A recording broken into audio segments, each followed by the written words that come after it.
Family get ടുഗദറാണ് Hasani സന്നദ്ധാന സമ്മേളനത്തിൽ ഈ session ഉദ്ദേശിക്കുന്നത്. ഈ സ്ഥാപനത്തെക്കുറിച്ചിട്ട് നമ്മൾ മുമ്പേ കേട്ടതാണ്. കാരണം അധികമൊന്നും അറിയില്ലെങ്കിൽ പോലും ഷാഹിദ് സിവിൽ സർവീസ് പാസ്സായതിന് ശേഷം ഈ സ്ഥാപനം പല മേഖലയിൽ നിന്ന് നമ്മൾ കേട്ടുകൊണ്ടിരിക്കുന്നതും, അതോടൊപ്പം ഷാഹിദ് മാത്രമല്ല മറ്റു പല പ്രതിഭകളെയും വാർത്തെടുത്ത പ്രധാനപ്പെട്ട സ്ഥാപനമാണ് എന്ന് മുമ്പേ അറിഞ്ഞതാണ്. ഒന്നും കൂടി ഇവിടെ നേരിട്ട് വന്നറിയാൻ സാധിച്ചു എന്നതാണ്. എനിക്ക് മുമ്പ് ഇവിടെ സംസാരിച്ചിട്ടുള്ള പ്രിയപ്പെട്ട കമാൽ സാഹിബ് അടക്കമുള്ള കമാൽ വരദൂർ, അതേപോലെ തന്നെ യൂസഫ് നദിവി സാബ്. യൂസഫ് നദിവിയും നമ്മളും തമ്മിലൊരു 10-25 വർഷമായിട്ടുള്ള ബന്ധങ്ങളാണ്. ഏതായിരുന്നാലും ഇങ്ങനെ ഒരു സംഗമത്തിൽ സംഗമിക്കാൻ കൂടിച്ചേരാൻ കഴിഞ്ഞതിൽ ജഗന്നിയന്താവായ തമ്പുരാനോട് ആദ്യമായിട്ട് എല്ലാ അർത്ഥത്തിലുമുള്ള നന്ദി, കടപ്പാട് അള്ളാഹുവിലേക്ക് അറിയിക്കുകയാണ്. അള്ളാഹുവിനതറിയാം. ഏതായിരുന്നാലും ഇന്നിവിടെ ഫാമിലി മീറ്റിൽ സാധാരണ ഇന്നത്തെ കാലഘട്ടവുമായി ബന്ധപ്പെടുത്തി അതിൽ സ്വാഭാവികമായും കുടുംബ അന്തരീക്ഷങ്ങൾ, സ്നേഹങ്ങൾ, ദീനിയായി നിലനിർത്തേണ്ടുന്ന കാര്യങ്ങൾ, മക്കളുടെ വിദ്യാഭ്യാസവുമായി ബന്ധപ്പെട്ട കാര്യങ്ങൾ, അതിലെന്തെങ്കിലുമൊക്കെ പ്രയാസങ്ങൾ വരുന്നുവെങ്കിൽ അവരെ സൈക്കോളജിക്കലി എങ്ങനെയാണ് ഡീൽ ചെയ്യേണ്ടത് എന്ന വിഷയങ്ങൾ, അതോടൊപ്പം തന്നെ കുട്ടികൾക്ക് ഇന്ന് സംഭവിച്ചുകൊണ്ടിരിക്കുന്ന, ഇവിടെ ഒന്നും അതുണ്ടാകില്ല, പ്രണയം, ഡ്രഗ്സ് പോലെയുള്ള കാര്യങ്ങളൊക്കെയാണ് സാധാരണയായിട്ട് കുടുംബസംഗമത്തിൽ നമ്മൾ പറഞ്ഞു വരാറുള്ളത്. പിന്നെ അവരുടെ വിദ്യാഭ്യാസത്തിൻ്റെ പുരോഗതിയും അതുമായി ബന്ധപ്പെട്ട കുറേ വിഷയങ്ങളുമാണ് കൂടുതൽ സംസാരിക്കാറുള്ളത്. പക്ഷേ ഇവിടെ ഇതിൻ്റെ സംഘാടകരിൽപ്പെട്ടിട്ടുള്ള പ്രിയങ്കരനായ സുഹൃത്ത് ഷാഹിദ് ഒരു സിവിൽ സർവീസ് ഉദ്യോഗസ്ഥനായതുകൊണ്ട് എന്നെ ഇന്നൊരു പ്രത്യേക വിഷയത്തിൽ കെട്ടിയിടപ്പെട്ടിരിക്കുകയാണ്. ഈ സിവിൽ സർവീസുകാർ അങ്ങനെയാണ്, അങ്ങനെ ഹോളിസ്റ്റിക്കായിട്ട് പോകാൻ സമ്മതിക്കില്ല. അതുകൊണ്ട് വിഷയബന്ധിതമായി പറയാനാണ് അവരെന്നോട് പറഞ്ഞിട്ടുള്ളതും. അതുകൊണ്ട് ആ വിഷയം മാത്രമാണ് ഞാൻ പറയാൻ ആഗ്രഹിക്കുന്നത്. അല്ലെങ്കിലും അങ്ങനെ തന്നെയാണ്, ഒരു വിഷയം തന്നു കഴിഞ്ഞാൽ ആ വിഷയത്തിൽ നിന്നുകൊണ്ട് സംസാരിക്കലാണ് കുറച്ചുകൂടി നല്ലത്. മറ്റതെല്ലാം കൂടി പറയണം, എല്ലാ വിഷയത്തിലൂടെയും കടന്നു പോകണം, അങ്ങനെ പറയാനും കഴിയില്ലല്ലോ, നേരത്തെ ഷാഹിദ് സൂചിപ്പിച്ചതുപോലെ. അപ്പം അതുകൊണ്ട് തന്നെ എനിക്കിവിടെ തന്നിട്ടുള്ള ടോപ്പിക്, ഇവിടെ രാവിലെ മുതലേ ഓരോരോ ടോപ്പിക്കുകളാണ്. എന്ന് വെച്ചാൽ രാവിലെ മുതലെന്ന് മാത്രമല്ല, ഇന്നലെ മുതൽ ഒരുപാട് ടോപ്പിക്കുകൾ കടന്നുപോയി. ഇവിടെ ഒരുപാട് പ്രഭാഷകർ വന്നു, ദേശീയ സെമിനാർ നടന്നു, അതേപോലെ തന്നെ ഇനി പലതും നടക്കാനിരിക്കുന്നു, പൊതുസമ്മേളനം നടക്കാനിരിക്കുകയാണ്. ഈ ഫാമിലി ഗെറ്റ് ടുഗദറിൽ ഒരു പ്രത്യേക വിഷയമാണ്, നിങ്ങൾ ആ വിഷയം ശ്രദ്ധിച്ചോന്ന് അറിഞ്ഞുകൂടാ, ഫാമിലി ബജറ്റ് ആസൂത്രണവും നടത്തിപ്പും എന്നതാണ് എനിക്ക് തന്നിട്ടുള്ള ടോപ്പിക്. ഞാൻ ഷാഹിദിനെ വീണ്ടും പറയല്ല, എന്നാലും ആയിരക്കണക്കിന് കുടുംബസംഗമങ്ങളിൽ പോയിട്ടും ഫാമിലി ബജറ്റ് ചെറുതായിട്ടൊന്നിങ്ങനെ പറയുമ്പോഴേക്ക് ആളുകൾക്ക് വല്ലാണ്ടൊന്നും മനസ്സിലാകാറില്ല. കാരണം ബജറ്റ് അങ്ങനത്തെ ഒരു കാര്യമാണ്. നിയമസഭയിൽ പോലും ബജറ്റ് അവതരിപ്പിക്കുമ്പോൾ മന്ത്രിമാരടക്കം ഇരുന്ന് ഉറങ്ങാറാണ് സാധാരണ സംഭവിക്കുന്നത്.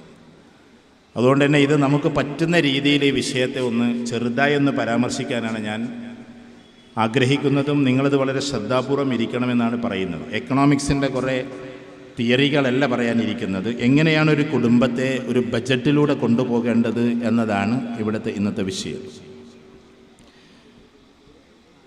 ഒരു മനുഷ്യൻ്റെ ഏറ്റവും ഉദാത്തമായ കാര്യം അവൻ്റെ വിശ്വാസങ്ങളാണ്. വിശ്വാസം എന്ന് പറഞ്ഞാൽ ഇതൊരു ദീനീ ക്യാമ്പസാണ്, ദീനീപരമായ കാര്യങ്ങളാണ് ഇവിടെ പഠിപ്പിച്ചുകൊണ്ടിരിക്കുന്നത്. ഇവിടുന്ന് ഹസനി ബിരുദവും കൊണ്ടാണ് ആളുകൾ ഇറങ്ങുന്നത്. അതുകൊണ്ട് തന്നെ ദീനിൻ്റെ വ്യത്യസ്തമായ മുഖങ്ങളിൽ ഒന്നാണ് മുആമലാത്ത്. അവിടെ നമുക്ക് തുടങ്ങാം. മുആമലാത്ത് എന്നതുകൊണ്ട് ഉദ്ദേശിക്കുന്നത് സാമ്പത്തിക രംഗത്തിലെ ഓരോ കാര്യങ്ങളെക്കുറിച്ചിട്ടാണ് മുആമലാത്ത് എന്ന് പറയുക. ദീനിന് പ്രധാനമായും 5 മുഖങ്ങളുണ്ട്. നമ്മൾ സാധാരണ മനസ്സിലാക്കിയിട്ടുള്ളത് യഥാർത്ഥത്തിൽ ദീനെന്ന് പറഞ്ഞാൽ അള്ളാഹുവിനനുസരിക്കുക, റസൂലുള്ളാഹിയുടെ സുന്നത്തനുസരിച്ച് നടക്കുക, അതുതന്നെയാണ്. പക്ഷെ അതിനെ ക്ലാസിഫൈ ചെയ്യുമ്പോൾ അതിനിങ്ങനെ ഓരോ ഭാഗങ്ങളായി കാണുമ്പോൾ 5 മുഖങ്ങളുണ്ട്. അതിൽ ഒന്നിന് ഈമാനിയാത്ത് എന്ന് പറയും, മറ്റൊന്ന് ഇബാദാത്ത് എന്ന് പറയും, പിന്നൊന്ന് മുആമലാത്ത് എന്ന് പറയും, പിന്നൊന്ന് മുആശറാത്ത് എന്ന് പറയും, പിന്നെ ഖുലുഖിയാത്ത് എന്ന് പറയും, അല്ലെങ്കിൽ അഖ്ലാഖ് എന്ന് പറയും. അഖ്ലാഖിയാത്ത് എന്ന് ചിലർ പറയാറുണ്ട്. ആ പ്രയോഗം തെറ്റാണെന്നാണ് ഞാൻ മനസ്സിലാക്കിയിട്ടുള്ളത്. ഖുലുഖിയാത്ത് എന്ന് പറയാം. അപ്പോൾ ഏതായിരുന്നാലും ഈ പറയുന്ന രീതിയിൽ ഈമാൻ യഥാർത്ഥത്തിൽ നമ്മളെ കുടുംബത്തിൽ അടിവേരാണ്. അതിനെ ഒഴിവാക്കിക്കൊണ്ട് കുടുംബത്തെ മുന്നോട്ട് കൊണ്ടുപോകാൻ നമുക്ക് സാധിക്കില്ല. അത് പരാമർശിച്ചിട്ട് വിഷയത്തിലേക്ക് വരാം. ഏറ്റവും പരമപ്രധാനമായി നമ്മുടെ വിശ്വാസങ്ങൾ തന്നെയാണ്. നമ്മുടെ ഇന്നർ ഹാപ്പിനെസ്, ഉള്ളിലുള്ള സന്തോഷം ഉണ്ടല്ലോ, ആ സന്തോഷമാണ് ഒരു മനുഷ്യനെ മുന്നോട്ട് നയിക്കുന്നത്, പുറത്തുള്ള സന്തോഷമല്ല. പുറത്തുള്ള സന്തോഷം നമുക്ക് വലിയ കാറ് വാങ്ങുമ്പോൾ, വലിയ വീട് വെക്കുമ്പോൾ, അല്ലെങ്കിൽ ബിൽഡിങ്ങുകൾ മെനയുമ്പോഴൊക്കെ കിട്ടുന്നതൊക്കെ സിന്തറ്റിക് ഹാപ്പിനെസ് എന്നാണ് അതിന് പറയുക. നമുക്ക് വസ്തുക്കൾ കിട്ടിക്കൊണ്ടുള്ള സന്തോഷമാണ്. പക്ഷേ കാലാകാലം നിലനിൽക്കുന്ന സന്തോഷത്തിന് ഒതൻറ്റിക് ഹാപ്പിനെസ് എന്നാണ് പറയുക. ഒതൻറ്റിക് ഹാപ്പിനെസ് എന്ന് പറഞ്ഞിട്ടുണ്ടെങ്കിൽ നമുക്ക് കാലാകാലങ്ങളായി കിട്ടേണ്ടുന്ന സന്തോഷം. ഈ ലോകത്തിൽ വേറെ ഏത് സന്തോഷവും കുറച്ച് നേരത്തേക്ക് മാത്രം നിൽക്കുന്നതാണ്. ഉദാഹരണത്തിന് ഒരു കുട്ടിയെ സംബന്ധിച്ചിടത്തോളം, ഒരു മുതിർന്ന ഒരു 18-20 വയസ്സുള്ള കുട്ടിക്ക് ഇപ്പോൾ ഒരു 14 Pro, അതായത് 14 Pro എന്ന് പറയുന്ന മൊബൈൽ കിട്ടാൻ ആഗ്രഹമുണ്ടോ? അതിന് ഏകദേശം 1.5-1.25 ലക്ഷം രൂപ വരും. അപ്പോൾ ആ മൊബൈൽ കിട്ടൽ അവൻ്റെ ഡ്രീമാണ്. പക്ഷെ അത് കിട്ടിക്കഴിഞ്ഞാൽ ഒരാഴ്ച കൊണ്ട് അത് തീരും. ആ വലിയ സ്വപ്നം അവന് നഷ്ടപ്പെട്ടു. കാരണം എന്താണെന്ന് വെച്ചാൽ പിന്നെ അവൻ അവിടെ ഇവിടെയൊക്കെയാണ് മൊബൈൽ വെക്കുക. അതിനെയാണ് സിന്തറ്റിക് എന്ന് പറയുക. എന്ന് പറഞ്ഞാൽ അത് കിട്ടിക്കഴിഞ്ഞാൽ അല്പനേരത്തേക്ക് സന്തോഷം ഉണ്ടാവുള്ളൂ. ഇതേപോലെ തന്നെ ഒരു കാറ് വാങ്ങിച്ചാൽ, പുതിയ കാറായിരിക്കും, അതൊരു 3-4 മാസം ഇങ്ങനെ കൊണ്ടുപോയി ആദ്യത്തെ വരുതൽ കഴിഞ്ഞാൽ അതിനോടുള്ള ആ ഒരു ഇഷ്ടമൊക്കെ അങ്ങോട്ട് പോകും. ഒരു വീട് വെച്ചാലും അങ്ങനെ തന്നെയാണ്. ഒരു വീട്, വലിയ വീടാണ് ഇപ്പം എല്ലായിടത്തും വെക്കുക. ഈ വലിയ വീട് വെച്ച് കഴിഞ്ഞാൽ നമ്മുടെ ഒരു വീടുണ്ടാക്കി അപ്പുറത്ത് അതിലും വലിയൊരു വീട് അയൽവാസി ഉണ്ടാക്കിയാൽ ആ വീട് കാണുമ്പോൾ നമുക്ക് നമ്മുടെ വീടിനോട് തന്നെ പുച്ഛം തോന്നും. കാരണം നമ്മുടെ വീട് കയറ്റിക്കഴിഞ്ഞാൽ ഒരു കൊല്ലത്തേക്ക് മാത്രമേ മാക്സിമം അതിൻ്റെ ആ രസം കിട്ടുള്ളൂ. അപ്പോഴേക്കും നമ്മുടെ അയൽവാസികൾ വലിയ വീട് വെക്കും, നമ്മുടെ കുടുംബക്കാർ അതിലും വലിയ വീട് വെക്കും. അപ്പോൾ നമ്മുടെ വീടൊക്കെ എങ്ങനെ? ഇപ്പോൾ കേരളത്തിലെ ഏറ്റവും വലിയ വീട് ഒരു കാലഘട്ടത്തിൽ പറയപ്പെട്ടിരുന്ന ഞങ്ങളെ വെട്ടിച്ചിറയുള്ള, നിങ്ങളൊക്കെ ഈ ഇതിലൂടെ പോകുമ്പോൾ കാണാം, OKBയുടെ വീടാണ്. കാരണം കേരളത്തിലെ നമ്പർ 1 വീട് എന്നത് അന്ന് പറഞ്ഞിരുന്നത്. അങ്ങനെ ടാക്സിൻ്റെ വിഷയമൊക്കെ വന്നിട്ട് മൂപ്പർ അത് ഒഴിവാക്കിയത്. പക്ഷെ അത് ഇന്ന് കേരളത്തിൽ മൊത്തത്തിൽ പോകുന്ന സമയത്ത് അത് എത്രയോ ചെറിയ വീടാണ്. അത് അദ്ദേഹം 25 വർഷം മുമ്പ് കയറ്റിയതാണ്. അതുകൊണ്ട് അത് വലിയ വീടായി. ലണ്ടൻ ബേസിലുണ്ടാക്കിയൊരു കൊട്ടാരമായിരുന്നു അത്. അപ്പോൾ ഇതേപോലെ തന്നെ നമ്മെ സംബന്ധിച്ചിടത്തോളം നമ്മളൊരു വീട് വെച്ചാലും അതിൻ്റെ ആ സന്തോഷം ഇങ്ങനെ കുറഞ്ഞുകൊണ്ടിരിക്കും. നിതാന്തമായ സന്തോഷം എങ്ങനെയാണ് നമുക്ക് കിട്ടുക? ആ സന്തോഷം നമുക്ക് കിട്ടണമെങ്കിൽ, ഉദാഹരണത്തിന് ഇതിനൊരു ബാനിയുണ്ടാവും, ഈ സ്ഥാപനം ഉണ്ടാക്കിയൊരു വ്യക്തിയുണ്ടാവും. അതാരാണ് എന്ന് നിങ്ങൾക്കൊക്കെ അറിയാം എന്നേക്കാൾ കൂടുതലായി. അതിൻ്റെ തുടക്കക്കാർ ചിലപ്പോൾ 4-5 ആൾക്കാരുണ്ട്. അപ്പോൾ ദാറുൽ ഹുദയെക്കുറിച്ച് പറയുമ്പോൾ ബാപ്പുട്ടി ഹാജിയെ പറ്റി പറഞ്ഞിട്ടേ ദാറുൽ ഹുദ മുന്നോട്ട് പോകും. കാരണം ബാപ്പുട്ടി ഹാജിയുടെ ബ്രെയിനാണ് സത്യത്തിൽ ആ സംഭവം, ദാറുൽ ഹുദ എന്ന് പറയുന്നത്. ഇതേപോലെ ഇതിനൊരു ബാനി എന്ന് പറഞ്ഞാൽ നിർമ്മിച്ച ആളാണ്, അല്ലെങ്കിൽ അതിന് ആശയം കണ്ടെത്തിയ ആൾ. അവരൊരു പക്ഷേ ഇന്ന് ഖബറിലെത്തിയിട്ടുണ്ടാകാം. അത് കാലങ്ങളായി അവരിലേക്ക് ഇങ്ങനെ വന്നുകൊണ്ടിരിക്കുന്ന ഒരു സാധനത്തെയാണ് നമ്മൾ ഒതൻറ്റിക് ഹാപ്പിനെസ് എന്ന് പറയുന്നത്. ഇപ്പോൾ നമ്മൾ ചില ആഫ്രിക്കൻ രാജ്യങ്ങളിലൊക്കെ പോയാൽ അവിടെ 50 പള്ളി 100 പള്ളിയൊക്കെ കയറ്റിക്കൊടുത്ത ആളുകൾ നമ്മൾ മലയാളികളായിട്ട് ആൾക്കാരുണ്ട്. പക്ഷെ അവിടെ പള്ളിയേറ്റം വലിയ പൈസ ഒന്നുമില്ല, കുറഞ്ഞ പൈസക്കും കയറ്റാം. എന്നാലും അവിടുത്തെ ആളുകൾ ഇവർ വീണ്ടും ചെല്ലുന്നത് കാത്തിരിക്കും. ആ സാധു ഒരിക്കൽ പോയിട്ട് മാത്രം വന്ന ആളായിരിക്കും. ആ പോക്കിലൊരു 10-50 ലക്ഷം രൂപ ചിലവാക്കി ചിലപ്പോൾ കയറ്റിക്കൊടുത്തതാകാം, മേ ബി, എനിക്കറിഞ്ഞുകൂടാ. ഏതായിരുന്നാലും അവരെ കാത്തിരിക്കുന്ന ജനത നമുക്ക് കാണാൻ പറ്റും. അയാൾ ഇനി എന്നാ വരിക, അയാൾ ഇനി വരുമോ എന്നൊക്കെയാണ്. ആ പള്ളിയിൽ നിസ്കാരം നടക്കുന്നിടത്തോളം കാലം, അത് മിക്കവാറും NRIs ആണ് ചെയ്യാറുള്ളത്, ഇന്ത്യയിൽ നിന്ന് പോയിട്ട് ആരും ചെയ്യാറില്ല. അപ്പോൾ NRIs അറബ്സൊക്കെ പോയിട്ട് അങ്ങനെ ചെയ്യുമ്പോൾ ആ സംഭവത്തിനെ കാത്തിരിക്കുന്ന ജനതയെ നമുക്ക് കാണാൻ പറ്റും. നമ്മളൊരു വീടുണ്ടാക്കാൻ വേണ്ടി മാറ്റിവെച്ച 10 ലക്ഷം രൂപയിൽ നിന്ന്, ആ 10 ലക്ഷം രൂപ നമ്മളെ വീട് വലുതാക്കാൻ വേണ്ടി വെച്ചതാണ്. അതിൽ നിന്നൊരു 5 ലക്ഷം രൂപ എടുത്ത് നമ്മുടെ സ്വന്തം അനുജൻ്റെ കിഡ്നിയുടെ ചികിത്സയ്ക്ക് വേണ്ടി കൊടുത്ത്, അങ്ങനെ അനുജൻ്റെ മക്കളെ ഓപ്പറേഷനെല്ലാം കഴിഞ്ഞ് വന്നിട്ട് ആ 2 ചെറിയ മക്കൾ അനുജൻ്റെ മടിയിലിരുന്ന് കളി കാണുന്ന അല്ലെങ്കിൽ കളിക്കുന്ന സമയത്ത് നമുക്ക് കിട്ടുന്നൊരു സന്തോഷം, അത് നമ്മൾ വീട് വെക്കുന്നതിനേക്കാൾ 1000 മടങ്ങ് ശക്തമാണ്. കാരണം ഈ കൊച്ചുകുട്ടികൾക്ക് പിതാവിനെ തിരിച്ചു കൊടുക്കാൻ അല്ലെങ്കിൽ അതൊരു നിമിത്തമാകാൻ കഴിഞ്ഞല്ലോ എന്ന സന്തോഷമാണ്. ഇതിനെയാണ് ശരിക്കും ഒതൻറ്റിക് ഹാപ്പിനെസ് എന്ന് പറയുന്നത്. അപ്പോൾ ബജറ്റിംഗ് എന്ന് പറയുമ്പോൾ ഇസ്ലാമികപരമായ 5 മുഖങ്ങളെ പറഞ്ഞു ഞാൻ. എന്ന് വെച്ചാൽ ഒന്ന് ഈമാനിയാത്താണ്, അതിശക്തമായ ഈമാൻ നമുക്കുണ്ടായിരിക്കുക. അള്ളാഹുവാണ് നമ്മുടെ കാര്യങ്ങൾ നടത്തുന്നവനെന്നും അവനാണ് നമ്മുടെ എല്ലാ കാര്യങ്ങളുടെയും ദാതാവെന്നും അവന് മാത്രമാണ് നമ്മുടെ ഇബാദത്തുകളെന്നും റസൂലുള്ളാഹി സ്വല്ലല്ലാഹു അലൈഹി വസല്ലമയുടെ സുന്നത്തുകൾ മാത്രമേ ഞാൻ കൊണ്ടു നടക്കൂ എന്നും ഉറച്ച വിശ്വാസത്തോടു കൂടി പോകും. അതാണ് ഇവിടെ കമാൽ സാഹിബ് അടക്കമുള്ള ആളുകൾ പറഞ്ഞത്. അങ്ങനെ അത് ഏത് കളിയുടെ മാമാങ്കമായാലും ശരി അതിനെ വിടാതിരിക്കുക എന്നത്. അതാണ് ഖത്തർ ഭരണാധികാരി കാണിച്ചു തന്ന സംഭവങ്ങളൊക്കെ ഇവിടെ പറഞ്ഞത്. ഞാൻ പറഞ്ഞു വരുന്നത്, ഞാനും തന്നെ ഈ പറയുന്ന ഞാനും അങ്ങനെ കണ്ട് പറയല്ല, ഈ ലോകകപ്പ് എന്ന് പറഞ്ഞ സാധനമൊന്നും ഞാനും ജീവിതത്തിൽ ഇതുവരെ കണ്ടിട്ടില്ല. പക്ഷേ ഈ ഖത്തറിൽ നമ്മളെ സുഹൃത്തുക്കൾ വിളിച്ചിട്ട് 2-3 കളി ഞാനും കാണുണ്ടായി. അപ്പൊ ഖത്തറിൽ ആയാലും നമുക്ക് നീറ്റായിട്ട് അങ്ങനെ കാണാൻ പറ്റൂ, അതിലേക്ക് ഞാൻ പോകുന്നില്ല. അപ്പൊ ചുരുക്കത്തിൽ ഏത് മാമാങ്കത്തിനിടയിലും സത്യത്തിൽ ആ ഒരു ക്വാളിറ്റിയെ വിടാതിരിക്കാൻ നമുക്ക് സാധിക്കുക എന്ന്. ആ ക്വാളിറ്റിയുടെ പേരാണ് ഈമാൻ. അതിശക്തമായ വിശ്വാസം നമുക്കുണ്ടാവുക. ആ വിശ്വാസത്തിലൂടെ പോകുമ്പോൾ രണ്ടാമത്തേതാണ്, വിശ്വാസം ശക്തമായി കഴിഞ്ഞാൽ വേറെ 2-3 ശക്തമായ കാര്യങ്ങളാണ്. ഒന്ന് ഇബാദാത്ത്. അത് പറയലല്ല എന്നത്തെ എൻ്റെ ഉത്തരവാദിത്വം. ഇബാദാത്ത് എന്ന് പറഞ്ഞാൽ നമ്മുടെ പിന്നെ നിസ്കാരം, നോമ്പ്, സക്കാത്ത്, ഹജ്ജ്. അതിൻ്റെ മുമ്പ് പറഞ്ഞ കെലിമയാണ് ഈമാൻ. അപ്പൊ ഈ പറയുന്ന കാര്യങ്ങൾ ഏറ്റവും ശക്തമായി ചെയ്യുക എന്നത് ഇബാദത്താണ്. എന്നാൽ ഇനി ശ്രദ്ധിക്കണം, ഈ 2 കാര്യങ്ങൾ മാത്രം ചെയ്തതുകൊണ്ട് നമ്മൾ അള്ളാഹുവിൻ്റെ മുമ്പിൽ രക്ഷപ്പെടുകയില്ല. ഈമാനും അമലു സ്വാലിഹാത്തും എന്നാ പറഞ്ഞത്, ഈമാനും ഇബാദത്തും എന്നല്ല പറഞ്ഞിട്ടുള്ളത്. ഈമാൻ ഇബാദത്ത് സ്വാലിഹാത്ത് എന്ന് പറഞ്ഞിട്ടുണ്ടെങ്കിൽ സ്വാലിഹത്തായ ഇബാദത്തുകളിൽ പെട്ടതാണ് നമ്മുടെ ഏത് മുആമലാത്ത്. മുആമലാത്ത് എന്ന് പറഞ്ഞാൽ നമ്മുടെ സാമ്പത്തിക രംഗമാണ്. ആ സാമ്പത്തിക രംഗത്തിലെ സൂക്ഷ്മതയില്ലായ്മ നമ്മുടെ ഈമാനിനെയും പൊളിച്ചു കളയും, നമ്മുടെ ഇബാദത്തിനെയും പൊളിച്ചു കളയും.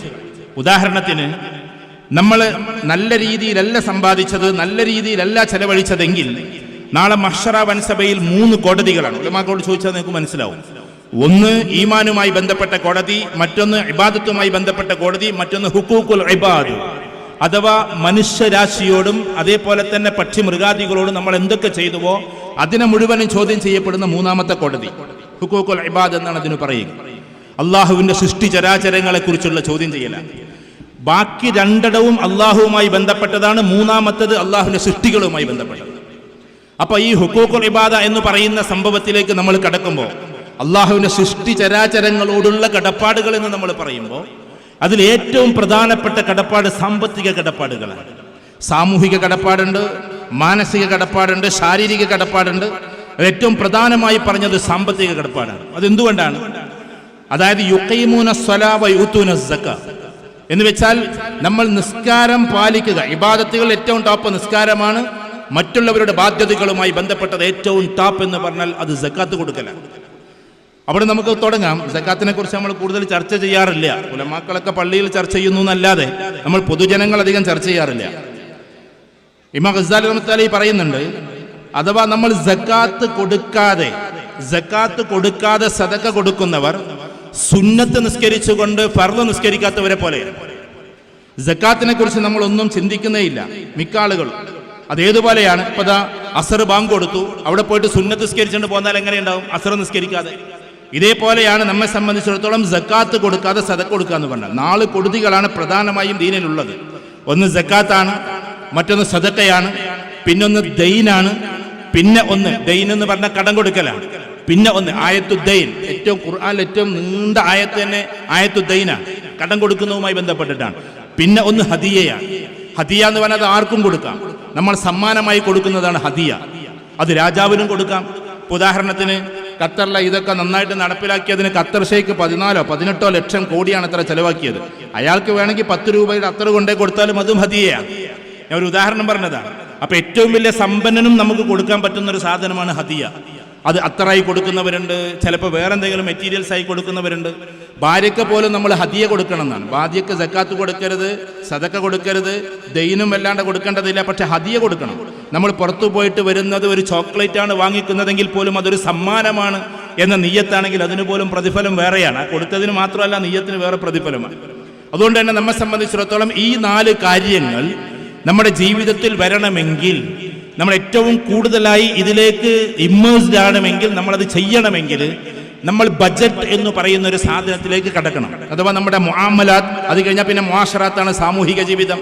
ഇവിടെ എന്നിട്ട് പ്രിയപ്പെട്ട നമ്മുടെ SI സാറ് പറയായിരുന്നു, നൗഷാദ് സാർ എന്നല്ലേ പേര്, നൗഷാദ് അല്ലേ, അദ്ദേഹം പറയായിരുന്നു. എന്ന് പറഞ്ഞാൽ സമൂഹത്തിനെ മൊത്തത്തിൽ ഒന്നായി കാണുന്ന ഒരു കണ്ണാണ് സത്യത്തിൽ നമ്മുടെ സമൂഹത്തിന് ഉണ്ടാകേണ്ടത് എന്ന്. അതാണ് മുആശറ. എല്ലാ മനുഷ്യരെയും നല്ല കണ്ണോടുകൂടി കാണുക. ആരോടും വിദ്വേഷമോ പ്രത്യേകിച്ച് വെറുപ്പോ അറപ്പോ ഇല്ലാത്തൊരു ജീവിതം കെട്ടിപ്പടുക്കുക എന്നതാണ്. അത് നാത്തൂനോടും ഉണ്ടാക്കരുത്, അത് ജ്യേഷ്ഠന്റെ ഭാര്യയോടുണ്ടാക്കരുത്, ഉമ്മയോടുണ്ടാക്കരുത്, മക്കളോടുണ്ടാക്കരുത്, അയൽവാസിയോടുണ്ടാക്കരുത്, അന്യജാതിക്കാരോടും ഉണ്ടാക്കരുത്, എല്ലാ ജാതിക്കാരെയും എല്ലാ മതക്കാരെയും. കാരണം തസവ്വുഫ് എന്ന് പറയുന്നത് ഇവിടെ നിന്നുകൊണ്ട് അതിൻ്റെ കാര്യങ്ങൾ കൂടുതൽ പറയുന്നില്ല, കാരണം നമുക്ക് മനസ്സിലാക്കാത്ത വിഷയമായിരിക്കും, ഉലമാക്കൾക്ക് അതറിയാം. ഞാൻ അതിൻ്റെ ഒരു വിദ്യാർത്ഥിയാണ്. തസവ്വുഫിന്റെ മുകളിലേക്ക് കയറുമ്പോൾ, അഥവാ ഇസ്ലാമുണ്ട്, ഈമാനുണ്ട്, ഇഹ്സാനുണ്ട്. ഇഹ്സാന്റെ മുകളിലേക്ക് കയറുമ്പോൾ ഇന്ന് 700 കോടി ജനങ്ങൾ ഈ ലോകത്തിലുണ്ടെങ്കിൽ ആ 700 കോടി ജനങ്ങളെയും ഒരേപോലെ കാണാനുള്ള ഒരു കണ്ണുണ്ടാകണം. അതിന് ശരിക്കും പറഞ്ഞാൽ ഐനുർ റൂഹ് എന്നാ പറയാം, ആത്മാവിന്റെ കണ്ണ് എന്നാ പറയാം. ഏതായിരുന്നാലും പറഞ്ഞു വന്നത്, ബജറ്റ് എന്ന് പറയുന്നത് വളരെ ശ്രദ്ധാപൂർവം നമ്മൾ പോകേണ്ടതാണ്. കാരണം കേരളക്കാരായ നമ്മൾ പ്രത്യേകിച്ചും വീടിനു വേണ്ടി വെക്കുന്നത് പോലും ഏകദേശം എത്രയാണെന്നറിയാം? നമ്മുടെ കയ്യിലുള്ളതിൻ്റെ നേരെ ഡബിളാണ് നമ്മളതിനു വേണ്ടി ചെലവാക്കുന്നത്. ഒരു മനുഷ്യൻ്റെ ജീവിതത്തിൽ ബജറ്റ് എന്ന് പറയുന്നത് നമ്മുടെ കുടുംബത്തിൻ്റെ സാമൂഹിക അന്തരീക്ഷം നിലനിൽക്കാൻ അതിൻ്റെ സാമ്പത്തിക കാര്യം ചെയ്യേണ്ടത് നമുക്ക് വരാനുള്ള, വളരെ ശ്രദ്ധിക്കണേ, നമുക്ക് വരാനുള്ള വരുമാനം ഏതൊക്കെ സോഴ്സിൽ നിന്ന് എന്ന് ആദ്യം അളക്കണം. വരുമാനത്തിൻ്റെ മാർഗം കേവലം ഒരു ജോലി മാത്രമാണെങ്കിൽ ആ ജോലിക്കനുസരിച്ച് കിട്ടുന്ന ശമ്പളത്തിൻ്റെ ബജറ്റാണ് നമ്മൾ ഇടേണ്ടത്. ഒരു ജോലിയും ഒരു കച്ചവടം ഉണ്ടെങ്കിൽ രണ്ടിൻ്റെയും കൂടി വരുമാനം കൂട്ടാം. ഇനി ചിലപ്പോൾ വലിയ സമ്പന്നരായ ആളുകൾക്ക് UAE-യിലും ഖത്തറിലും ഇന്ത്യയിലൊക്കെ ബിസിനസ് ഉണ്ടാകും. അവർ ആ ബിസിനസ്സിനനുസരിച്ചിട്ടായിരിക്കും ബജറ്റ് ഇടുന്നത്. അങ്ങനെ ബജറ്റിന് ആദ്യം നമ്മൾ ചെയ്യേണ്ടത് സോഴ്സസ് ഓഫ് ഇൻകം എന്ന് പറയുന്ന സാധനമാണ്. നമുക്ക് എത്ര വരുമാനം വരാനുണ്ട്, ആ വരുമാനത്തിൽ തന്നെ നമ്മൾ ഇത് വളരെ ശ്രദ്ധിക്കണേ. നമ്മൾ ക്യാപിറ്റൽ എന്ന് പറഞ്ഞാൽ നമ്മൾ അതിലേക്ക് ഇറക്കിയ സമ്പത്ത് ആരുടേതാണ്, അവർക്ക് കൊടുക്കേണ്ട ലാഭം എത്രയാണ്, അങ്ങനെയെങ്കിൽ ബാക്കി നമുക്ക് കിട്ടുന്ന വരുമാനം എത്രയാണ്. പിന്നെ രണ്ടാമത് നമ്മൾ ചെയ്യേണ്ടത് നമ്മുടെ മാസത്തിലുള്ള എക്സ്പെൻസസ്, നമ്മുടെ കൃത്യമായിട്ടുള്ള ചെലവുകൾ എത്രയാണ്. ഇത് നമുക്ക് രണ്ടുപേർക്കും അറിയാവുന്നതാണ്. പക്ഷെ മൂന്നാമത്തെ ഒരു കാര്യമുണ്ട്, വരവ് ഇങ്ങനെ വരുന്നു, ചെലവ് അങ്ങനെ പോകുന്നു. പക്ഷേ ബജറ്റിൽ ഏറ്റവും പ്രധാനപ്പെട്ട കാര്യം ഏതാണെന്നറിയോ? ഗോൾസ് എന്ന് പറയുന്നതാണ്. നമ്മുടെ ലക്ഷ്യങ്ങൾ എന്താ? ആ ലക്ഷ്യങ്ങൾ എന്ന് പറയുന്ന മൂന്നാമത്തേത് കൃത്യമായി നടക്കണമെങ്കിൽ നമ്മുടെ വരവ് ചെലവ് കണക്കുകൾ കൃത്യമാകണം. Cash flow, fund flow statement ഇല്ലാതെ ഒരു ബിസിനസ്സും നല്ല രീതിയിൽ മുന്നോട്ട് പോകില്ല. ഒരാളൊരു ചായ കച്ചവടം തുടങ്ങിയെന്ന് വിചാരിക്കും, വരുന്ന വരുമാനവും അങ്ങോട്ട് പോകുന്നതെല്ലാം കൂടി കൂട്ടുന്നതിനാണ് ക്യാഷ് ഫ്ലോ, ഫണ്ട് ഫ്ലോ എന്ന് പറയാം. വലിയ വലിയ കമ്പനികളും cash flow, fund flow statement ഇടുക. അങ്ങനെ ഇട്ടിട്ടില്ലെങ്കിൽ നമ്മൾ കടത്തിൽ നിന്ന് കടത്തിലേക്ക് പോകുന്നത് നമുക്കറിയില്ല. ചില ആളുകളെ കുറിച്ച് പറയാറുണ്ട്, അയാൾക്ക് 1 കോടി കടണ്ടത്രേ, അയാൾക്ക് 50 ലക്ഷം കടണ്ടത്രേ എന്നൊക്കെ കേൾക്കാം. പക്ഷെ അയാൾ എങ്ങനെ ആലോചിച്ചാലും കിട്ടില്ല ഇതെങ്ങനെയാണ് കടമായത്. കാരണം ക്യുമുലേഷനാണ്.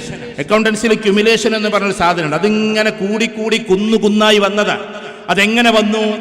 ആ വരവിന്റെ ഏറ്റവും പ്രധാനപ്പെട്ട കാരണം എന്താണ്? നമ്മൾ സ്വപ്നത്തിനനുസരിച്ച് പോകുന്നു, യാഥാർത്ഥ്യത്തിനനുസരിച്ച് പോകുന്നില്ല എന്നതാണ്. അതാണ് ഞാൻ പറയുന്നത്. നമ്മുടെ ഈ കാപ്പാട് അടക്കമുള്ള അപ്പുറത്തേക്ക് പോയ വടകരയായാലും ഇവിടേക്ക് ആയാലും ഇല്ലപ്പള്ളി ആയാലും, ഞാൻ ഓരോ സ്ഥലത്ത് എടുത്തു പറയല്ല, നമ്മുടെ വീട് മത്സരിച്ചുണ്ടാക്കുന്ന വീടാണ്. ഒരിക്കലും നമ്മുടെ വീട് ആവശ്യത്തിനുള്ള വീടല്ല, നമ്മുടെ വീട് അത്യാവശ്യത്തിനുള്ള വീടുമല്ല, നമ്മുടെ വീട് ആഗ്രഹത്തിന്റെ വീടാണ്. ആഗ്രഹത്തിന്റെ പിന്നാലെ നമ്മൾ പോകുമ്പോൾ എല്ലാ ബജറ്റും തറുമാറാകും, എല്ലാ ബജറ്റും പോയി പോകും. ഇപ്പോൾ സത്യത്തിൽ ലോകത്തിലെ ഏറ്റവും വലിയ സമ്പന്നരായ ആളുകൾ എന്ന് പറയുന്നവരുടെ കയ്യിൽ അത്രമാത്രം സമ്പത്തൊന്നും ഇല്ല. ഞാനൊരു ആർട്ടിക്കിൾ വായിച്ചതാണ്. ഫോർ എക്സാമ്പിൾ, ഇന്ത്യയിലെ ഏറ്റവും വലിയ സമ്പന്നന്റെ കയ്യിൽ ഒരു പക്ഷേ 15 കോടി ഉണ്ടെന്ന് പറഞ്ഞാൽ, 10 കോടി ഉണ്ടെന്ന് പറഞ്ഞാൽ, 10 ലക്ഷം കോടി ഉണ്ടെന്ന് പറഞ്ഞാൽ യഥാർത്ഥത്തിൽ അത് 1 ലക്ഷം കോടിയേ ഉള്ളൂ. ഞാനൊരു ഉദാഹരണം പറയണേ, അല്ലാതെ അവരെ ഇകഴ്ത്തി പറയല്ല. ഇപ്പൊ ഉദാഹരണത്തിന് നമ്മളിപ്പോ കേരളത്തിലെ ഏറ്റവും വലിയ സമ്പന്നൻ അല്ലെങ്കിൽ ഇന്ത്യയിലെ ഏറ്റവും വലിയ സമ്പന്നൻ, അങ്ങനെയുള്ളവർ എത്രയാണോ പറയുന്നത് അതിന്റെ 4-1 അവരെടുത്ത് ഉണ്ടാവുള്ളൂ. അതെങ്ങനെയാണ് അവരിടുന്നത്? അവർ ഷെയർ മാർക്കറ്റിലേക്ക് തങ്ങളുടെ ഷെയറുകൾ കുത്തിക്കയറ്റിയിട്ടാണ് ഈ വാല്യൂ കാണുന്നത്. ഉദാഹരണത്തിന് നിങ്ങൾക്ക് ഇവിടെ ഒരു 5 ഏക്കർ ഭൂമി ഉണ്ടെങ്കിൽ ആ 5 ഏക്കർ ഭൂമിക്ക് ആകെ കിട്ടുന്നത് 50 ലക്ഷം രൂപയാണെങ്കിൽ, അല്ലെങ്കിൽ 1 കോടി രൂപയാണെങ്കിൽ, അതിനെ ഷെയർ മാർക്കറ്റിലേക്ക് ഇട്ടിട്ട് എന്ത് ചെയ്യുന്നു എന്ന് പറഞ്ഞാൽ അതിന് ഏകദേശം 10 ഇരട്ടിയായിട്ട് കാണിക്കും, അഥവാ 10 കോടി ഉണ്ടെന്ന് കാണിക്കും. എന്നിട്ട് ആളുകളുടെ കയ്യിൽ നിന്ന് ഷെയർ വാങ്ങിച്ചുകൊണ്ടേയിരിക്കും. ഈ ഷെയർ വാങ്ങിച്ചാൽ അത് കൂടുന്നതും കുറയുന്നതും കൊണ്ടും അത് കടമല്ല എന്ന നമ്മുടെ ധാരണ. ഇസ്ലാമികപരമായിട്ട് അത് കടമാണ്, നമ്മൾ കൊടുത്തു തീർക്കേണ്ടതാണ്. അപ്പൊ ഏതായിരുന്നാലും അങ്ങനെ അതിന് എന്തെന്ന് പറയുന്നു? ക്യുമുലേഷൻ എന്ന് പറയുമ്പോൾ ഭയങ്കരമായിട്ട് എക്സാജറേറ്റ് ചെയ്യും. ഇതേപോലെ നമ്മുടെ മനസ്സിലൊരു എക്സാജറേഷൻ ഉണ്ട്. നമുക്ക് മാസത്തിൽ ആകെ 20,000 രൂപയാണ് അല്ലെങ്കിൽ 10,000 രൂപയാണ് മിച്ചം വെക്കേണ്ടതെങ്കിൽ ആ മിച്ചം വെക്കുന്നത് എങ്ങനെയാകണം? നമുക്ക് വരാനുള്ള വരവ്, ചെലവാകാനുള്ള ചെലവുകൾ, അതിൽ തന്നെ വീട് വെക്കുക എന്നതിന് കൃത്യമായിട്ടൊരു പ്ലാൻ ഉണ്ടാകണം. ഏതു വർഷത്തിൽ ഞാൻ വീട് വെക്കണം, ഏത് വർഷത്തിൽ വീട് വെക്കുമ്പോൾ എത്ര പൈസയുടേത് വേണം, അത്ര പൈസ ആകണമെന്നുണ്ടെങ്കിൽ ഞാൻ എങ്ങനെയൊക്കെ വർക്ക് ചെയ്യണം, അതാണ് വീട്. പിന്നെ നമ്മളെ സംബന്ധിച്ചിടത്തോളം എഡ്യൂക്കേഷൻ, വീടിനേക്കാൾ പ്രധാനപ്പെട്ട എഡ്യൂക്കേഷനാണ്. മക്കളുടെ വിദ്യാഭ്യാസത്തിന് വേണ്ടിയിട്ട് എത്ര നമ്മൾ ചെലവാക്കണം. ഇപ്പൊ നമ്മുടെ ഇവിടെ ഷാഹിദ് IAS ആണ്, IAS അല്ല IAS ആണ്, ഷാഹിദ തന്നെയാണല്ലോ, IAS ആണ്. അത് IAS അല്ല IAS ആണ്. ഇതൊക്കെ സിവിൽ സർവീസിന്റെ ഭാഗങ്ങൾ തന്നെയാണ്. അപ്പൊ ഇതേപോലെ സിവിൽ സർവീസ് IAS കിട്ടിയിട്ടുള്ള ഒരാളുണ്ട്, പാലക്കാടിന്റെ ഇപ്പോഴത്തെ അസിസ്റ്റന്റ് കളക്ടർ. അദ്ദേഹം ഒരിക്കലും ഞങ്ങൾ ഒന്നിച്ചൊരു പരിപാടിയിൽ ഉണ്ടായപ്പോൾ അദ്ദേഹം കരഞ്ഞോണ്ട്, അദ്ദേഹം ഇംഗ്ലീഷിലാണ് സംസാരിച്ചത്, കാരണം രാജസ്ഥാനിയാണ്. അദ്ദേഹം കുട്ടികളോട്, വിദ്യാർത്ഥികളോട് പറഞ്ഞത്, ഞാൻ IAS പാസ്സാകുമ്പോൾ എൻ്റെ കയ്യിൽ ഒരു മൊബൈൽ ഫോൺ പോലും ഇല്ല എന്ന്. ഒരു മൊബൈൽ ഫോൺ പോലും കയ്യിലില്ല. അത് കേൾക്കുമ്പോൾ നമുക്ക് അത്ഭുതം തോന്നും. ഇന്നും ആൾക്ക് ഒരു 10-26 വയസ്സേ ഉണ്ടാവുള്ളൂ, 26-27 വയസ്സേ ഉണ്ടാവുള്ളൂ. കൊറോണന്റെ തൊട്ടുമ്പോൾ ഞങ്ങൾ പരിപാടിക്ക് അന്ന് മൂപ്പർക്ക് 24 വയസ്സൊക്കെ ഉള്ളൂ. വളരെ നേരത്തെ തന്നെ സിവിൽ സർവീസ് കഴിഞ്ഞ ഒരാളാണ്. പയ്യനാണ്, കണ്ടാൽ തന്നെ ഒരു പയ്യനാണ്. ഞാൻ പറയുന്നത്, അദ്ദേഹത്തിന് പാസ്സാകുന്ന സമയത്ത് അതുപോലുമില്ല. അപ്പൊ എങ്ങനെ പഠിക്കണം? വേണമെങ്കിൽ അദ്ദേഹത്തിന് മൊബൈലിലേക്ക് പോകാം, ഭയങ്കര സിമ്മിലേക്ക് പോകാം. പക്ഷേ സിവിൽ സർവീസ് എന്ന 15 സെന്റിൽ വെറും കൃഷിപ്പണിയെടുത്ത് കഴിയുന്ന പാവം പിതാവിന്റെ മകൻ അങ്ങനെ ആകരുത് എന്ന ചിന്തയിൽ നിന്നാണ് അങ്ങനെ പോയി പഠിക്കുന്നതും ആ പഠിത്തത്തിൽ നിന്നാണ് അദ്ദേഹം സിവിൽ സർവീസുകാരനാകുന്നത്. അപ്പൊ ഞാൻ പറയുന്നത്, നമ്മുടെ മക്കളെ വിദ്യാഭ്യാസത്തിൽ എന്ത് കൊടുക്കരുത്, എന്ത് കൊടുക്കണം, എന്ത് പാടില്ല, എന്ത് പാടുണ്ട്, ഇതൊക്കെ നമ്മുടെ ലിസ്റ്റായിരിക്കണം. ഉദാഹരണത്തിന് നമ്മുടെ കുട്ടികൾ ഇന്ന ബൈക്ക് വേണമെന്ന് പറയുമ്പോൾ അതിനിപ്പോൾ ഏകദേശം വില 3 ലക്ഷം രൂപയാണെങ്കിൽ ആ 3 ലക്ഷം രൂപ വന്ന സോഴ്സ് എന്താണ്, ഏത് ഭാഗത്തു നിന്നാണ് വന്നത്, അത് ഏത് രീതിയിലാണ് അവർ വാങ്ങിച്ചു കൊടുക്കാൻ പറ്റുക. ഇല്ലെങ്കിൽ അത് വാങ്ങിക്കാൻ കഴിയില്ല എന്ന് പറയാൻ പറ്റണം. എനിക്കറിയാവുന്ന എൻ്റെ ഒരു കൂട്ടുകാരൻ, ഒരു നല്ല സമ്പന്നനായ ഒരാളുണ്ട്, അദ്ദേഹം അബുദാബിയിലാണ്. അദ്ദേഹം പർച്ചേസിന് വേണ്ടി കയറുമ്പോൾ അദ്ദേഹത്തിന്റെ മക്കളോട്, അതിസമ്പന്നനാണ് എന്നാലും പറയും, മക്കളെ കൂട്ടിയിട്ട് പറയും, ഇന്നത്തെ ബജറ്റ് 25,000 രൂപയാണ്, 25,000 രൂപയിൽ ഒതുങ്ങുന്ന എന്തും നിങ്ങൾ വാങ്ങിക്കോന്ന് പറയും. എന്നിട്ട് മൂപ്പര് സോഫയിൽ പോയിരിക്കും. ആ 25,000-ൽ അന്നത്തെ പർച്ചേസ് ഒതുക്കിയിരിക്കണം. അതാണ് മൂപ്പരുടെ നിയമം. നമ്മളടുത്ത് സമ്പത്തുണ്ട് എന്നത് കൊണ്ട് നമ്മുടെ കുട്ടികൾക്ക് അമിതമായി കൊടുക്കാൻ നിന്നാൽ ആ കുട്ടികളെ നമുക്ക് ഒരിക്കലും ഇങ്ങോട്ട് കിട്ടില്ല. എനിക്ക് എത്രയോ കോൾസ് വരുന്നതാണ് ഇതുമായി ബന്ധപ്പെട്ട്. സമ്പന്നരായ മക്കളാണ് ഏറ്റവും കൂടുതൽ ഡീവിയേറ്റ് ചെയ്ത് പോകുന്നത്, വ്യതിചലിച്ചു പോകുന്നത്. എന്താ കാര്യം? അവർക്ക് സമ്പത്തിന്റെ വില അറിയില്ല. ഏറ്റവും കൂടുതൽ സ്വപ്നങ്ങളുള്ളത് പാവങ്ങൾക്കാണ്. ഇപ്പൊ ഇവിടെ ഞാൻ ഷാഹിദിനെ വീണ്ടും പൊലിപ്പിച്ചു പറയില്ല, അദ്ദേഹം 6-7 തവണയൊക്കെ ഈ എക്സാമിനേഷനിലേക്ക് പോയത്, നിങ്ങൾ ഈ കാണുന്ന യത്തീംഖാനയുടെ ഈ ഒരു ചുറ്റുവട്ടത്തിലൂടെ അദ്ദേഹം നടന്നു പോയത് കൊണ്ടുണ്ടായ സ്വപ്നമാണ്. അദ്ദേഹത്തിന്റെ പിതാവ് അമിതമായി കൊടുക്കുകയും വല്ലാണ്ട് ലാളിക്കുകയും ഓമനിക്കുകയൊക്കെ ചെയ്തിരുന്നുവെങ്കിൽ ഒരു പക്ഷെ അദ്ദേഹത്തിന് ഈ സിവിൽ സർവീസ് കിട്ടില്ലായിരുന്നു. അപ്പൊ സ്വപ്നങ്ങൾ എന്ന് പറഞ്ഞാൽ ഇല്ലായ്മയിൽ നിന്നുണ്ടാകുന്നതാണ്, ഉള്ളതിൽ നിന്നുണ്ടാകുന്നതല്ല. ഉള്ളതിൽ നിന്നുണ്ടാകുന്നതിനേക്കാൾ കൂടുതൽ അത് ഉണ്ടാകേണ്ടത് ഇല്ലായ്മയിൽ നിന്നാണ്. അപ്പൊ നമ്മുടെ മക്കൾ എന്ന് പറയുന്നത് അരിഷ്ടിച്ചിട്ടേ കഴിയാവും. ഇതിപ്പോ ക്യാമറ പകർത്തുന്നുണ്ടാവും. എൻ്റെ മൂത്ത 2 മക്കളുണ്ട്, അവർക്ക് ഞാൻ പൈസ കൊടുക്കൽ 1000 രൂപ വീതം കൊടുക്കുക. ഒരു കോളേജിൽ പഠിക്കുകയാണ്, അത് UK കോഴ്സാണ് ചെയ്യുന്നത്. 1000 രൂപ അത് കഴിഞ്ഞാൽ പറയണം, പിന്നെ 1000 രൂപ ഗൂഗിൾ ചെയ്ത് കൊടുക്കും. അല്ലാതെ 10,000 20,000 നമ്മൾ കൊടുക്കാറില്ല.